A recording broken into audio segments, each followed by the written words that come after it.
Joining me now is Chrissy Freud. Her QB1 series continues, and today's focus, Chrissy, is Patriots quarterback Mac Jones. How do you assess his rookie season and how he stacks up with some of the other younger quarterbacks that we've seen? Yeah, I thought he did a great job, really exceeded the expectations around him, and then showed that you don't have to be a guy that can fly around with your legs all the time to play quarterback successfully in the NFL, which I think has become kind of this false notion that people are realizing should not hold true anyway. He's even entered the way too early MVP conversation because of it. Obviously, we're going to have to see how he takes another step and remains consistent in 2022. But I think he did a lot of good things. I mean, a completion percentage rate of 68% is good for any quarterback, let alone a rookie. I don't think you love the 22-13 touchdown to interception ratio. But I mean, there's some rookie mistakes in there. And then also, when you look at interceptions for any quarterback, you will find some, including in this instance where it is someone else's fault. But he took this team to the postseason year one, thought he managed up pretty well. I think that you couldn't be happier for the New England Patriots with that selection. How does landing within an organization like the Patriots benefit a rookie quarterback? Well, I think for one, you have the just historic level of success, which that's changed a little bit. They've undergone some growing pains as they've transitioned with a few things in their roster. But the thing is, this is an offense that has experience with pocket passers.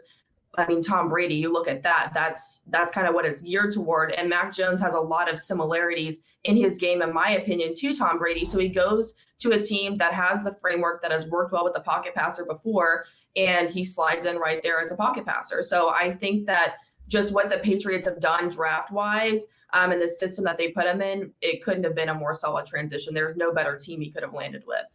You touched on today's NFL and the style of play. So the thing that I'm taking away is you feel like traditional pocket passers still have a place in the league, even though we've seen an uptick in athleticism, and Mac Jones is a good example of that?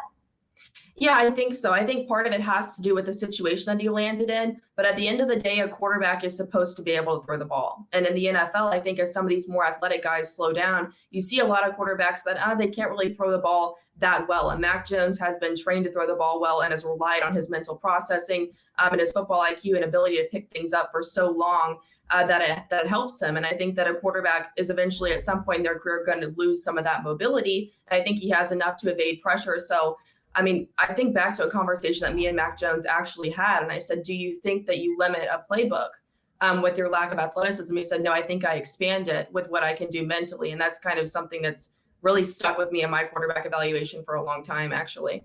Is there anything else in your direct conversations with him, any insight you can provide to his approach, who he is? I mean, people in New England are so used to the stories that now are folklore about Tom Brady being in the training facility before anybody else and having a mental approach unlike anybody else. And of course, he's the greatest of all time. But, what can you tell us about Mac Jones that we might not know?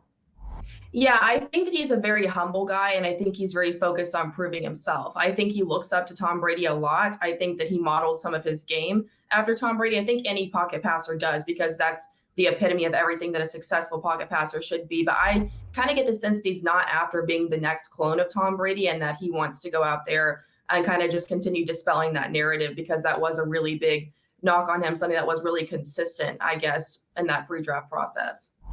How would you project his long-term outlook?